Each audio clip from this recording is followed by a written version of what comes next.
What's good, YouTube family? It's your boy Florida, and I'm back with another gem for y'all. Now, I know it's been a while since the last video, but I do all the editing myself, and the videos do take some time. Plus, I'm juggling school and family time as well, but I'm definitely trying to be more consistent with the video uploads. You guys have been going crazy showing support on the shorts that I upload, so I just want to say thank you guys. I truly appreciate every single one of y'all. Now that we got that out of the way, let's get into the video. Alright, so this is my guard build. It's the very first build that I made in the beginning of the 2K25 cycle, and I didn't make it with cap breakers in mind, even though I have 2 attribute categories cap broken. Now this build is crazy. As y'all can see, I have 5 categories where my attribute rating is above 90. I have a 93 driving dunk, a 91 steal, a 93 free throw that a lot of you guys don't care about, a 93 3 ball, and the most important attribute rating for the purpose of this video, a 98 mid-range. This puts all of my shooting badges at or above the Hall of Fame level. This includes a badge that's probably my favorite in the game and also the most underutilized, and that badge is Shifty Shooter. This badge improves a player's ability to successfully make off-the-dribble, high-difficulty jump shots. The shot creator playstyle is rare in 2K. Players don't see it as comp, neither do they think it is a winnable playstyle. I'm here to tell you that's not true. The shooting badges in this year's game actually encourage the shot creator playstyle. It encourages players to try and play a different way than just cheesing the meta. Now, I know that the community thinks that just running to the corner and fading is cheese and OP, but there's more to being a shot creator than just cheesing corner fades. Being a shot creator takes skill and practice. It's not something you can just start doing and be good at.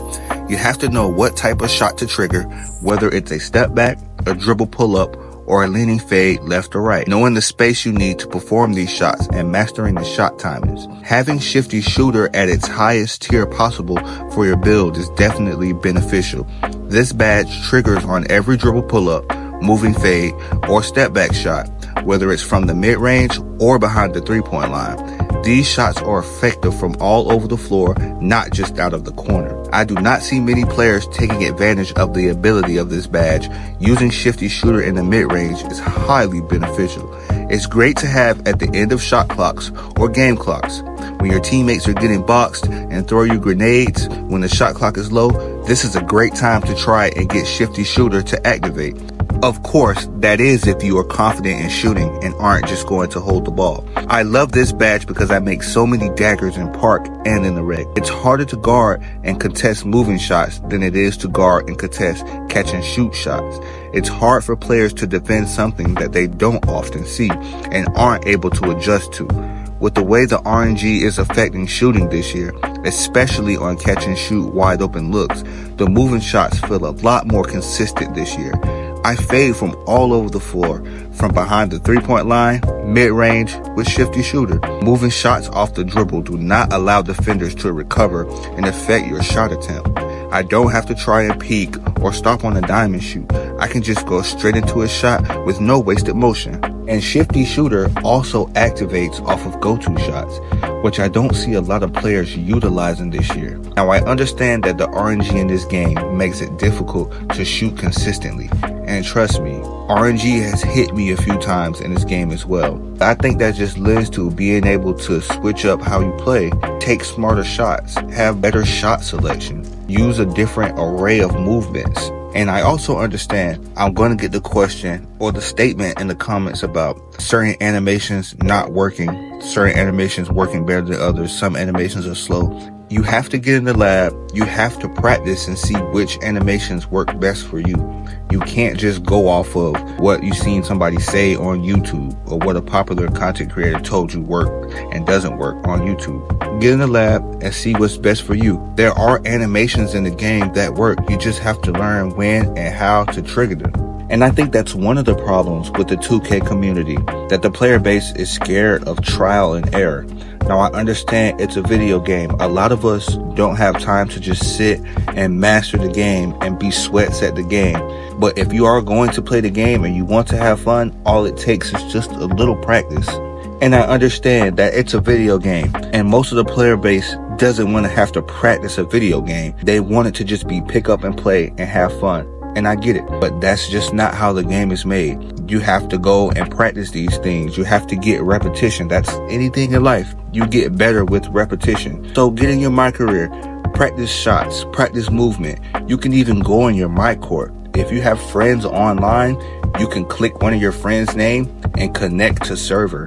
And that way, while you're practicing in the my court, the timing will be the same in your my court as it would be in online game modes. Now, one thing I do want to point out about being a shot creator, this playstyle is very difficult to achieve when you're playing with randoms.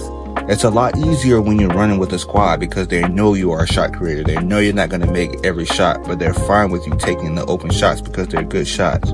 When you're playing with randoms, you almost have to be perfect. It's just because it's something that they haven't seen before. They think that these shots are bad shots when in reality, they are very good shots. They're open shots. So you're going to get those guys who are going to flop.